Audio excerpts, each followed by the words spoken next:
Yes, Harsha. So in the last class, we had started with friction. So what was friction? What were the three types of friction we studied, Harsha? Static friction, Static friction, limiting friction, and kinetic friction. kinetic friction. Three types of friction we had studied. So out of these three types of frictions, static, limiting, and kinetic, which was the self-adjusting friction? Static friction. Static friction. Right. Static friction was the self-adjusting friction. So basically, why we call it as the self-adjusting, the reason is that whatever is the value of applied force, it keeps on changing. So friction is actually proportional to one force. Which is that force?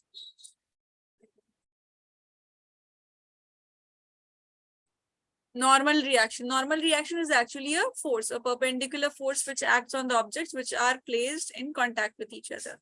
So it acts perpendicularly. Suppose you have kept a block on a table, so a perpendicular force will act upwards. All right. So our formula becomes F is equal to mu N. N is the normal reaction, mu is the coefficient of friction.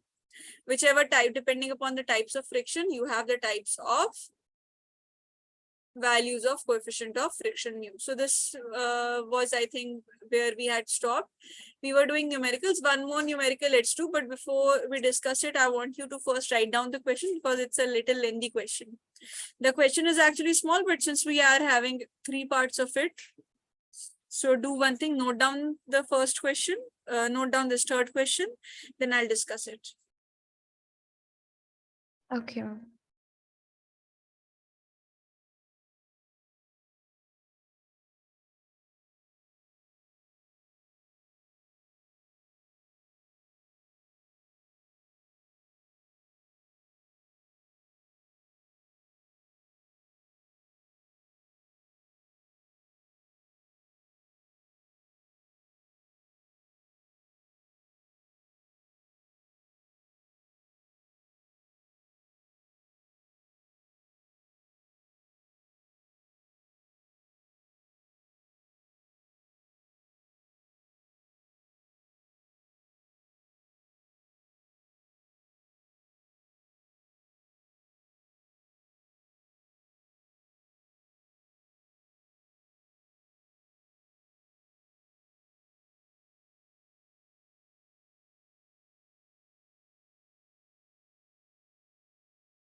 Written? No, ma'am, 5 minutes.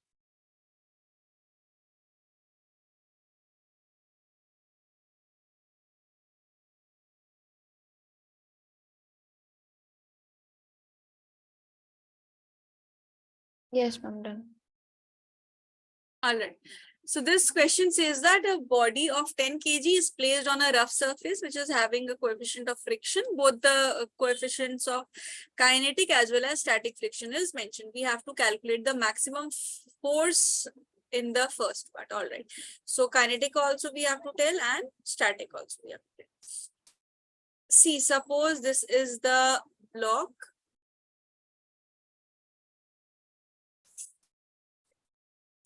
Just give me a second, Harshit.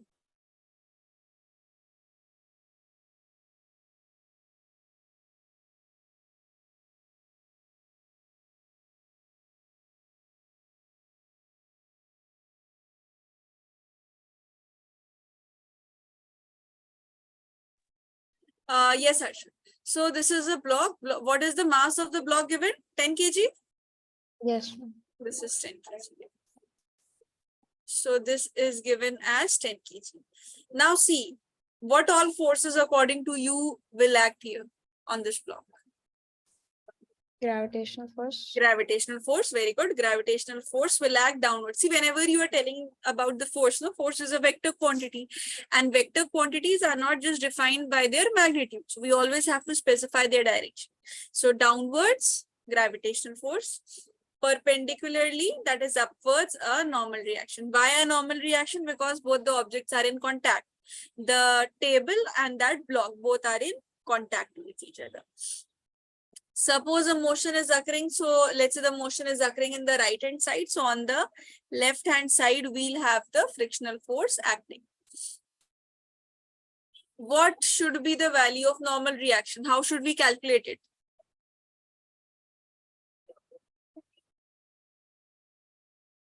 Do you, according to this figure, do you think normal reaction is balancing any force? Gravitational force. Gravitational force, very good. So N is equal to mg, that is 10 into 10, which is equal to 100 Newton. Now, frictional forces that we are talking about. First, let's talk about the limiting friction. So limiting friction's coefficient is, I think, 0.3 given. So F is equal to mu N. Mu into N is 100. So that becomes 30 Newton. And kinetic friction, this is 0.2 into 100, that is 20 Newton. So one is this force that we are obtaining, second is this. Now coming to the second part. Yes, Yasir, where were you? See, it says that if the applied force is 10 Newton, what is the static friction? What is the answer to this question? Applied force is, see, I'll give you a hint. You don't even need to calculate anything in the second part. If applied force is 10 Newton, what should be the value of static? Okay, Asir. It's okay. Just make it, your connections and then join back. Yes, see, if applied force is 10 Newton, what should be the value of static friction according to you, Harsha?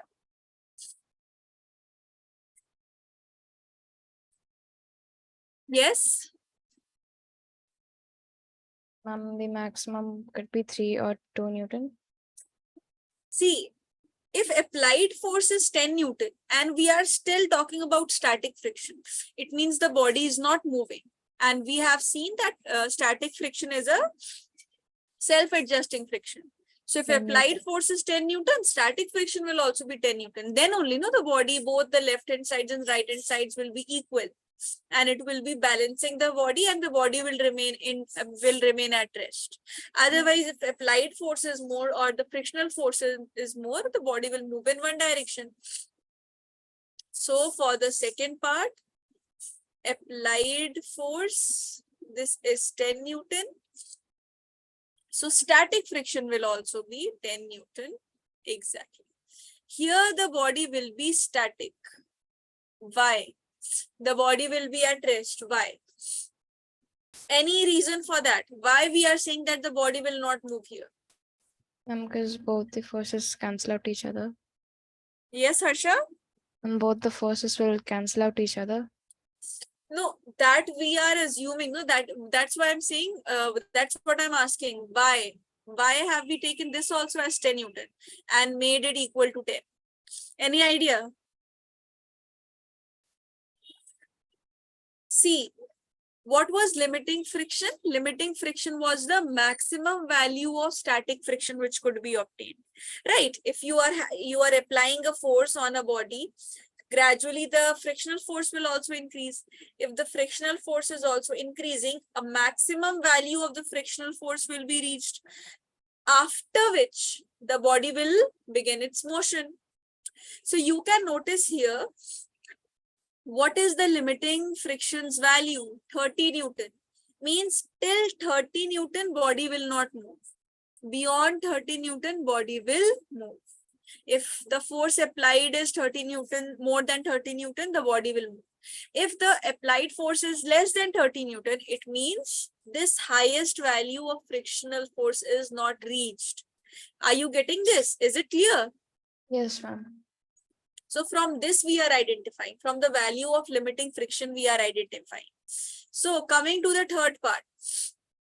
Third part says if applied force is 50 Newton, you have to tell the body will accelerate or not. This means whether the body will move or not. So if applied force is 50 Newton, you tell me the body will move or not. Yes, ma'am, it will. Why? Because its value is greater than limiting friction. Very good. Its value is greater than 30 Newton. 30 Newton was the maximum value till the body could remain at rest. But beyond 30 Newton, whichever amount of force, whether it's even 31 Newton or 30.5 Newton applied, the body will begin its motion. So if applied forces here, it is 50 Newton. So definitely the body will move. And we have to now calculate the acceleration. See, firstly, body will move. Reason is that the value of applied force is greater than the limiting value of frictional force. Now let me talk about this body. The body's mass is 10 kg. Yasir, is the connection fine now? Let me know if my voice is breaking or you want me to repeat anything. Just let me know in between. You can text if the voice is breaking or something. Read the question. I'll give you time to note it down and then write down the solution. Whichever part you will not understand, you can ask me. Okay. Yes, Aisha. Frictional force is acting 20 Newton. Now, the frictional force which will be acting, now we'll not be considering the limiting or static friction. We'll be talking about the kinetic friction. Reason is that now the body has started its motion. So if the body is moving, we will consider kinetic friction only, because kinetic friction is the force that acts when the body begins its motion. The body will move in the direction of greater force, 50 Newton. If from one side 50 Newton is applied, from another side 20 Newton is applied, so the body will move in which direction? In the direction where the force is greater, right? Till this part, is it clear? Rest of it is just calculation solving. Yes, ma'am. Clear? Now you tell me, this is known as FBD. I have discussed it also with all of you. This is known as FBD. That is free body diagram. Just take the body and what all forces are applied on the body, just mark it separately. Like 50 Newton is also acting, 20 Newton is also acting. So depending upon the direction, just mark all the forces which are acting in your system. Now, what is the Newton's second law? F is equal to ma. That's how we actually have to find out the value of this acceleration. This is our question, to find out the value of acceleration. What we can do is that F is equal to ma. This is our formula. But what is our force? Which force will you choose? Yes, Yasir. If I give you this question, this is the case. 50 Newton is acting towards right, 20 Newton is acting towards left, mass of body is 10 and I have to find out acceleration. Which force should I put? How will I solve? Because I have one formula, F is equal to ma. Yes, Yasir, any idea you want to comment? Though I'll discuss it. Yes, Harsha, what about you? Ma'am, we can do 50 minus 20. Yasir says 50 Newton should be considered. Why not 20 Newton? Frictional force is acting. Yes, Harsha, what was your point? Ma'am, we can take 30 Newton. 30 Newton, very good. Actual answer is 30 Newton. See, when two forces are acting in opposite direction, you cannot ignore one force and choose out of the forces.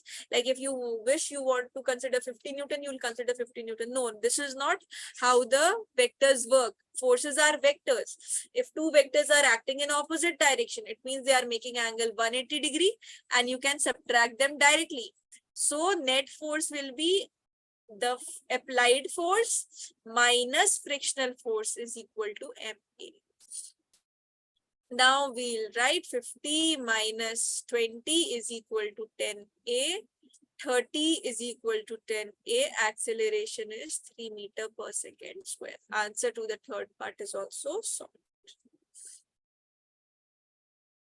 All right, angle of friction I'll discuss, but Yasir, you quickly note down the question. Just Harsha, wait for 2 minutes, let him write the question, or if you want, you can take the screenshot also, and then write down the proper solution. Wherever you people get stuck, let me know. This is the last part of your lesson. 1 or 2 questions I want to discuss from your resolution of vectors. I'll discuss that in the last. Okay, screenshot taken. Now write down the complete proper solution.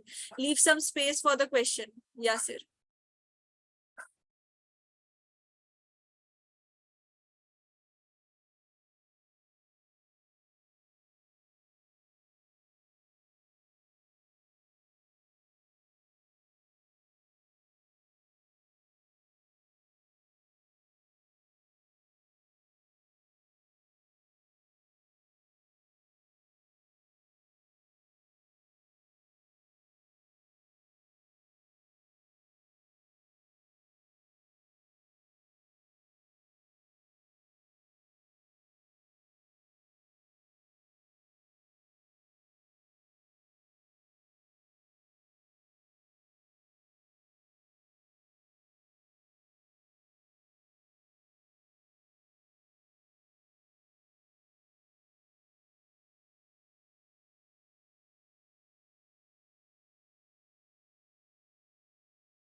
Ma'am, could you scroll up?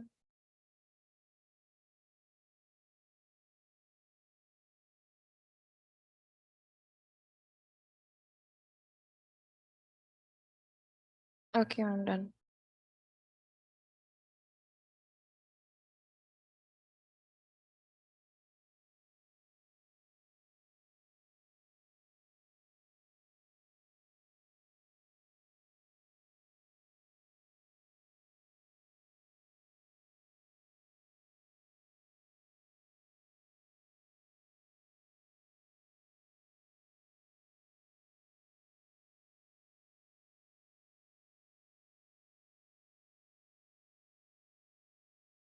Done, ma'am.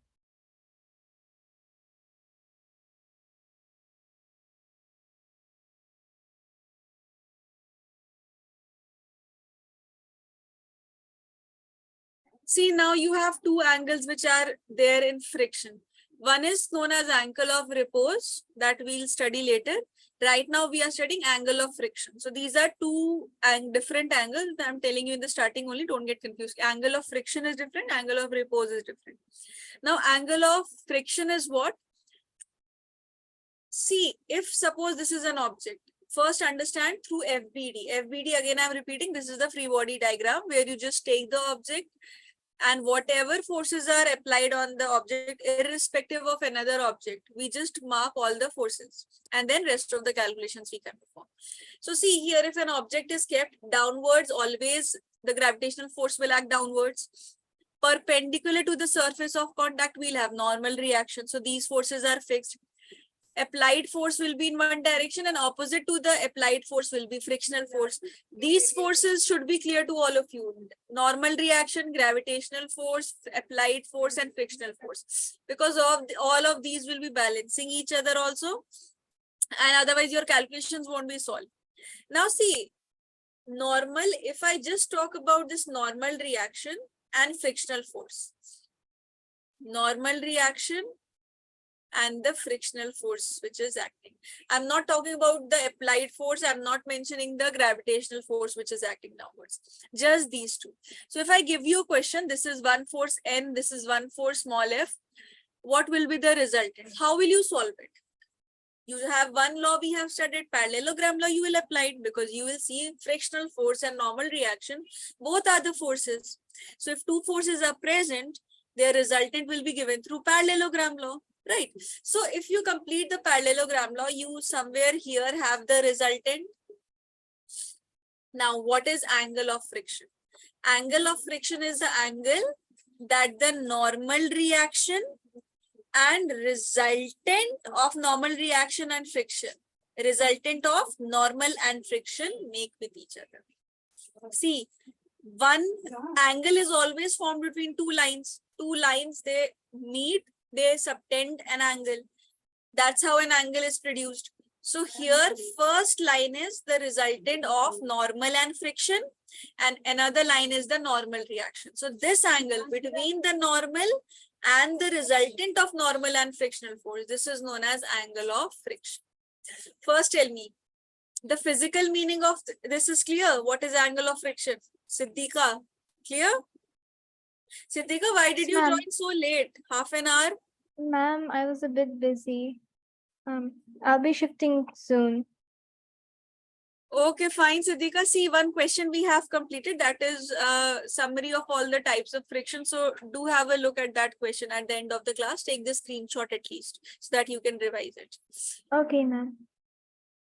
Now see, regarding the calculation part, before we jump on to the question angle of repose, let us just quickly see. See, I have, if I just consider this as a triangle, let me name this as this point as O, this point as Q, this point as P. So this is a triangle OPQ.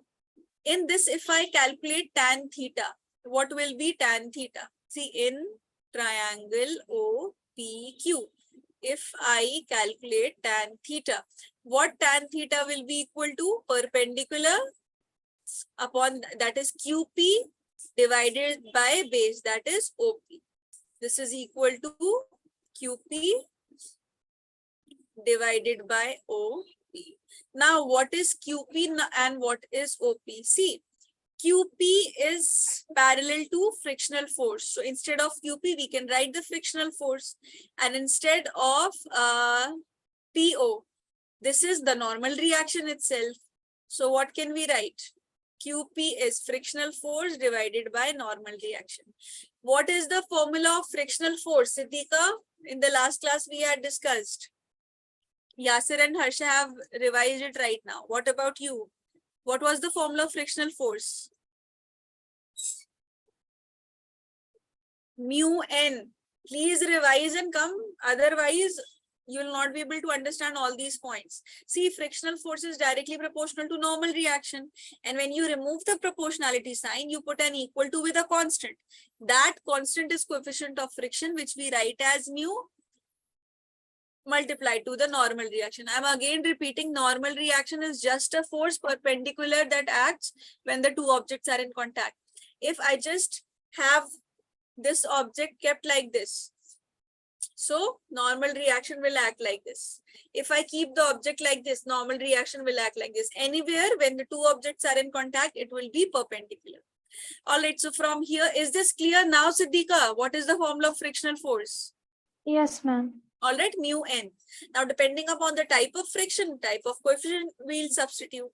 So mu n divided by n, nn gets cancelled.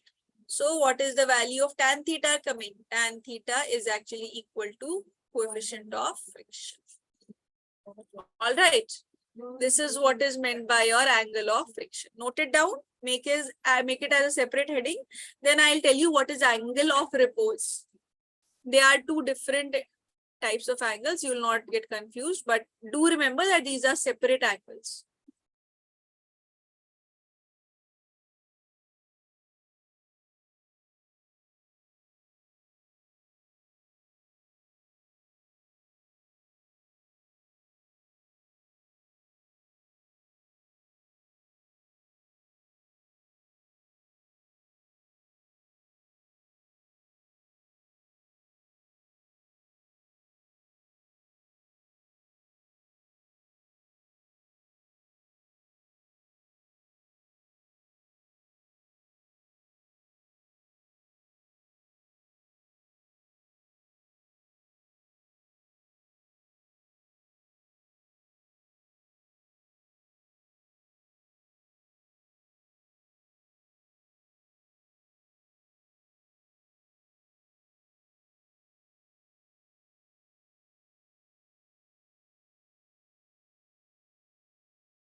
Done? Written?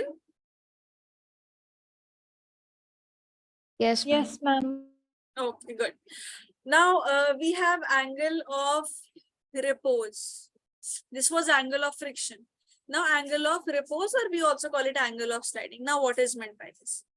See, if this is some inclined surface, this is some inclined surface, all right. Now from this inclined surface, an object is kept like this. This is actually not rough, so frictional force will not act so much, but just assume this to be a rough surface. So now as soon as I leave it, it will start moving. An initial angle, minimum angle of inclination. See, when the body is released, you can notice this moves like this and then it moves straight away. This doesn't move straight. There's a minimum angle that occurs, a slight inclination when the body starts. That inclination, no, that is acting. See, when you are releasing it, see, as soon as you're releasing it, slight inclination. So that angle when the body just begins to move, that angle is known as angle of repose. All right. So see, normal reaction. Now the plane is inclined. When the plane was kept like this, normal reaction acted like this. Now the plane has inclined. So normal reaction is also tilted. But what about gravitational force? Will gravitational force which was acting downwards, it will also become tilted? No, gravitational force will act downwards in any way. So if this was normal reaction became this, but gravitational force will still act downwards, whether this is inclined or not. So this is what is happening. This is the normal reaction. This is the gravitational force which is occurring. Now, if the body is moving, sliding downwards, so frictional force will act upwards to oppose the motion. Always remember, frictional force acts in the opposite direction. So frictional force is acting upwards while the body is moving downwards. Three forces clear till now? Normal reaction, mg, and here frictional force. See, problem lies with mg. Whenever you have inclination, we always have to resolve all the inclinations along the plane or perpendicular to the plane. How do we have to resolve them? Along the plane or perpendicular to the plane. This is the case of incline. For example, if you have this as the inclination, see normal reaction. This is perpendicular to the plane. Fine, we don't need to resolve this. Frictional force. This is along the plane. We don't even need to resolve this. But mg, this gravitational force, this is neither perpendicular to the plane nor parallel to the plane, not along the plane, right?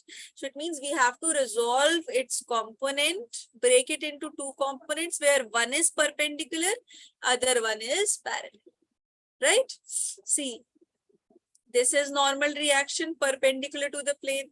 This is frictional force, but gravitational force is acting randomly. So if you resolve it, two components will come like this. All right, if let's say this angle of the plane is theta, so this is 90 degree. Listen to it carefully because this will be repeated everywhere. Class, I am repeating this. Listen to this very carefully. If once you are missing it, it is very difficult for you to understand because this will go throughout. See, normal reaction, frictional force, gravitational force is acting downwards. This is the plane. Plane is inclined. This was plane. This is inclined to some angle theta. This is 90 degree, right? And how do we have to resolve them? Like this, we'll resolve them. Now see, if this is 90, this is theta. This part, this becomes 90 minus theta. This entire is 90. So this also becomes theta. What I'm trying to tell you is that forget rest of the angles, this theta, this 90 or something. If here you have theta, this automatically becomes theta. That's what I'm trying to tell you. Now come back to your figure over here. So this is theta. Now you understand why this is theta, because this is 90. This is 90 minus theta. Entire is 90. 90, 90 gets cancelled, again back to theta. First tell me, till why is this theta and why there are three forces and why are we resolving mg? Is it clear to all three of you? Yes, ma'am. Siddhika, Yasir? Good. If it's clear, then it's very good, because now we are towards the end of this lesson only. Friction is also getting over. And if this is the fact, then you should be able to understand that whenever we have the angle that is being made with the axis, see, mg is acting here, theta is here. This is we are resolving. Resolution of vectors we had studied in detail. Remember, the angle with the axis with which the angle is being made, that we always call it cos theta. So this becomes mg cos theta, and perpendicular to it becomes mg sin theta. All right, perpendicular to it becomes mg sin theta. So we have mg cos theta and mg sin theta. All right, mg cos theta, mg sin theta. Now we have all the forces either perpendicular to the plane or along the plane. This is how we'll resolve it. This is what is the figure all about. Many cases you will be needing this figure. All right, you have the Friday test, so entire laws of motion will come, because today the lesson will also get over. Tomorrow, I think you have the test. So frictional part is also very less. One question I think will be there. Very less questions I have given this time. So all of you should attempt. I think only 4 questions are there for your exam. Just 4 questions. So if you are not preparing these questions even, then it is very difficult. All right. So yes. Now we just have to balance all the forces. Frictional forces F is equal to mu n. Can any one of you tell me what is now your normal reaction equal to from the figure? Mg cos theta. Very good, Harsha. Mg cos theta. That's what I was saying in the last class, that do not just rote learn it that normal reaction will always be equal to mg. Normal reaction could be equal to applied force also. Remember one question we did where normal reaction was equal to applied force, whereas the gravitational kept on acting downwards. Here in this question, n is not equal to mg this time. This is equal to mg cos theta, one component of it. So what is our frictional force now? Normal reaction is balancing mg cos theta. Frictional force will become mu mg cos theta in this case. In this particular case, if the things are resolving, if the things are becoming different and some different cases given to you, that you can note it down. Martin, am I audible to you? Voice is it connected or not? Audio has not been connected. Martin, am I audible? I think. All right. Yes. Fine. So normal reaction balanced mg cos theta. Another question. Is frictional force also balancing any force? Look at the figure.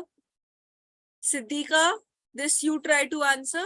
See, normal reaction was balancing this force because they were acting exactly opposite to each other. Whatever would be the value here, it would cancel this. Do you think, Siddhika, frictional force is also balancing any other force? Look at the figure. Sin theta. Very good. Mg sin theta. Yes. So we just not only have frictional force equal to mu mg cos theta. From the figure, we can conclude that frictional force, this is balancing, frictional force is balancing mg sin theta. And normal reaction is mg cos theta. Let's take the ratio. Mg gets cancelled. So frictional force by normal reaction is tan theta. And what is the actual formula of frictional force? See, to your surprise, one more thing is coming similar. Tan theta, just now didn't we write this? F by N. This is equal to mu n. N gets cancelled. Again, mu becomes equal to tan theta in this case also. But now you should know how to solve the questions. One last question we will do based on inclined plane. Before that, note down this angle of repose. Yes, Martin, 50 minutes late. Oh, I'm sorry, I wasn't home.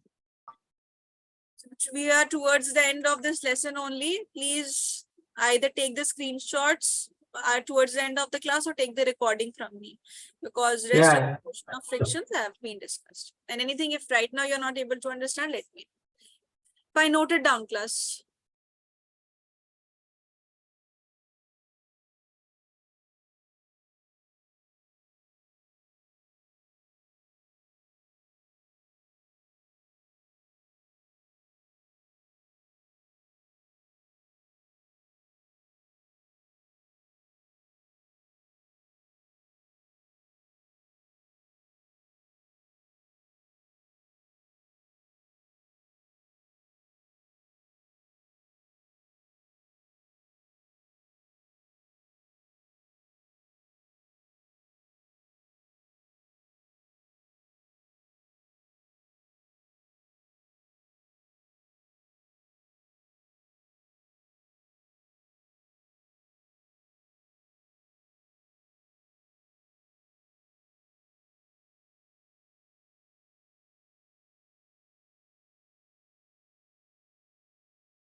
See, this question, a block of 10 kg mass is kept on an inclined plane.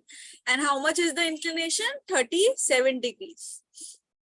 You have to find out the normal reaction and you have to find out the friction, where the coefficient of limiting friction is given. So what all forces will act? For an inclined plane, always remember, see, normal reaction acts perpendicular. So if the object is like this, object is making 0 degree of inclination, that is no inclination. Normal reaction acts like this. If you are tilting it, normal reaction also gets tilted. So here you have the normal reaction. This is the normal reaction. But what about the weight of the body? Gravitational force will act downwards. If the body is kept on a sliding plane, then it will move on. This will move downwards. So this is the frictional force which will act in the upwards direction, opposite direction. Now coming to the resolution of this. How do we have to resolve them? Along the plane and perpendicular to the plane. If this is 37 degree, this will also be 37 degree. Now, resolution of vectors.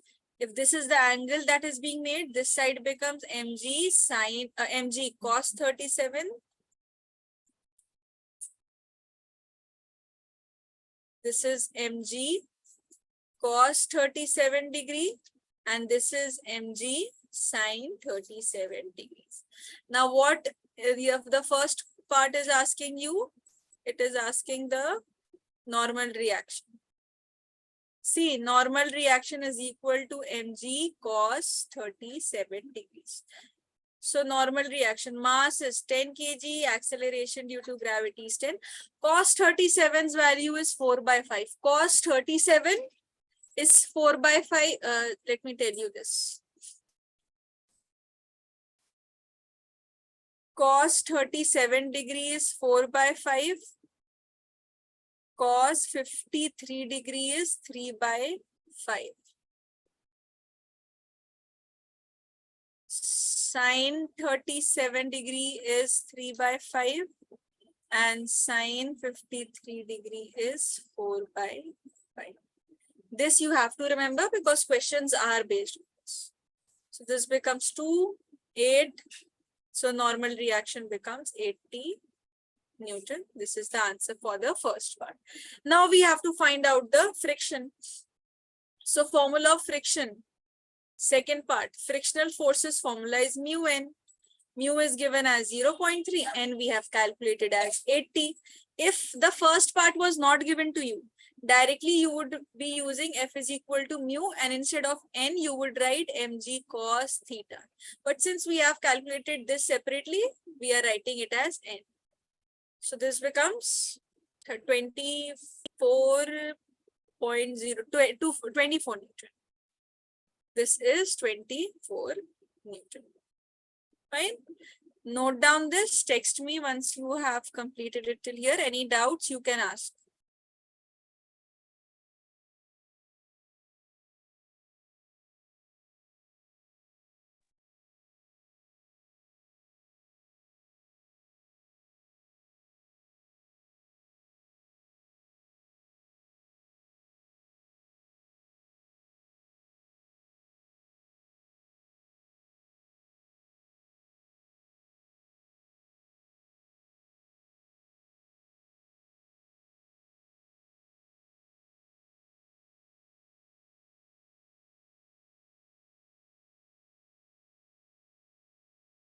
Done, ma'am.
All of you have completed till here? No. Martin, done? Yes, ma'am. Yes, ma'am. All right. C class. This is all about your laws of motion. Now, I'll not be starting with work, energy, and power. I'll be taking your circular motion. Now, how will we study circular motion? In your entire course of class 11th, basically in your first book, not your second book, circular motion is being divided. Some portion is covered with friction, banking of road, bending of cyclists, some portion is there, some portions are there. Then you have some portion in work, energy, and power, and a major portion in your rotational motion. So instead of dividing it, that some portion you study here right now and not understand that, and then study some portion in that lesson, then some in rotation. What we'll do right now only, from now onwards, we'll study the entire kinematics of circular motion separately from all the lessons all together in one part. Now, what will happen when that will cover the rest of the portion from laws of motion which is left. That will cover the upcoming topic from rotational motion also. So when we'll jump into rotational motion, all these basics, angular acceleration, angular displacement, we'll not discuss. By that time, you will already understand all these. So now if you study circular motion separately with me right now, understanding or that lesson, rotational motion, which is a very huge lesson, that time it won't appear so huge. All right, so I hope you all are fine with this. I'll be starting with circular motion now, and all together, all the circular motion portion, which is mentioned in your syllabus, I'll be teaching that in one go. So right now we'll be discussing circular motion. Your lesson is actually not over. It means some portion of circular motion is present in your laws of motion also. But when we'll complete the circular motion, most of the portions from till your rotational lessons at least will be covered in this part of it. Gravitation doesn't, yes, some portion from gravitation also will be covered till your but from gravitation a very less portion is there. But what we'll do by that time centripetal force and everything will become clear. Centripetal acceleration, tangential acceleration, all these are now scattered in your syllabus. So make a separate chapter, take it as a separate chapter, circular motion you are dealing with.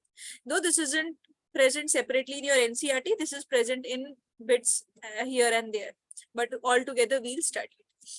So we have dynamics of circular motion, also kinematics of circular motion. We'll be talking about first the kinematics of circular motion. Now a very basic term that comes is angular displacement. Angular displacement is a very easy term to understand, but a very important term. It's like displacement.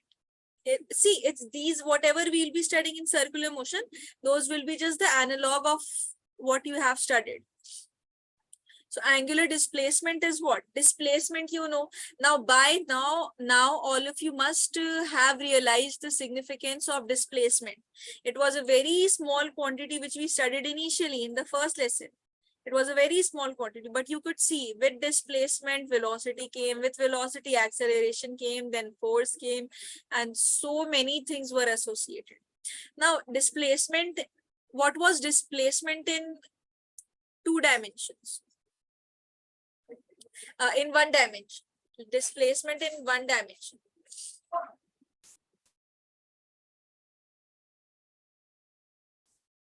Displacement, shortest distance that is covered, right? Now, if we talk about angular displacement, it's the angle that has been swept. Suppose a body just turns like this. Instead of this entire circle,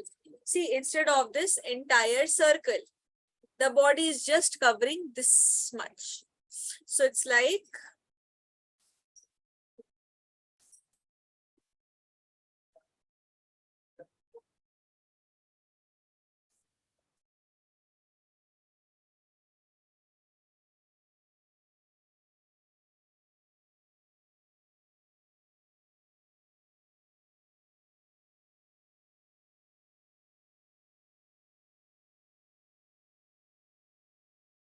initially the body is at this point, A point. Fine, the body is at this point, A point.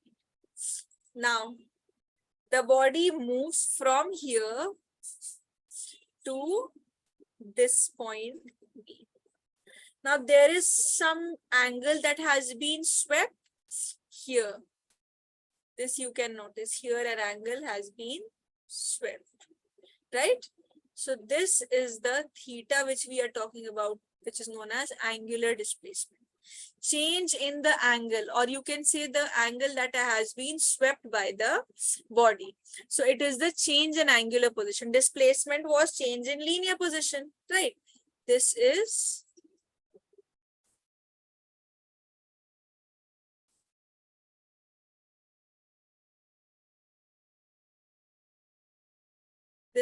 change in angular position. Angle that has been swept. So theta. So it's like displacement. Displacement in rotation. So angle swept by the radius vector in angular position. This is what is meant by theta. Now SI unit in the first class, Harsha, Siddhika, Yasir, Martin, in the first class, units and dimensions where we discussed, I had told you SI unit of an angle. Can anyone tell me that?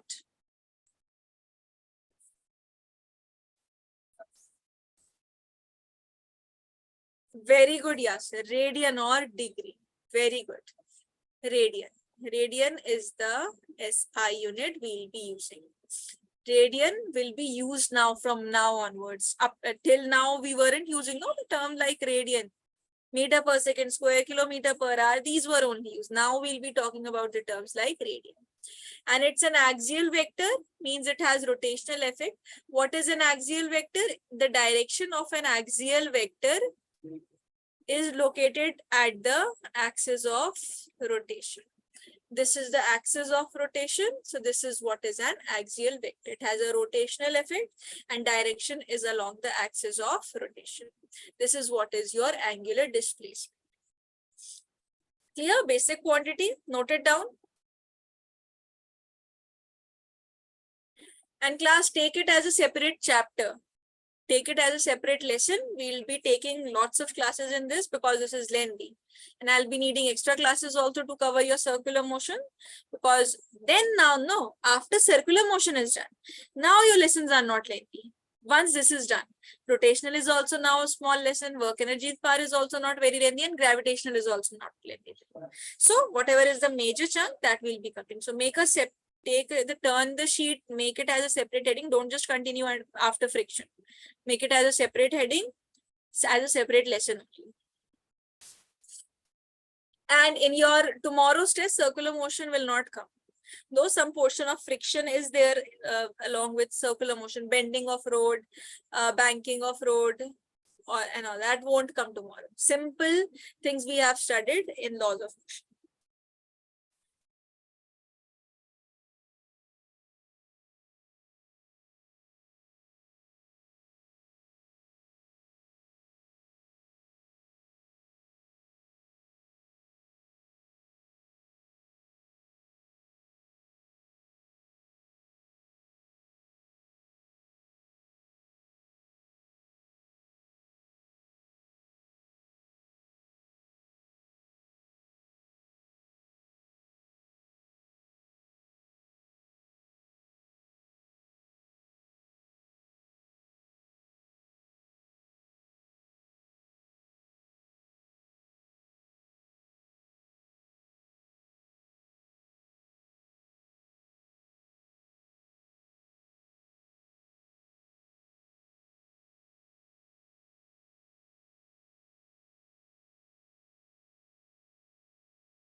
Please text me done once you have completed.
All right, all those who have completed, you can leave. Now in the next class, we'll complete with circular motion. Thank you so Yeah, much, ma'am. class. Thank you, ma'am. Thank you, ma'am. Thank you, ma'am.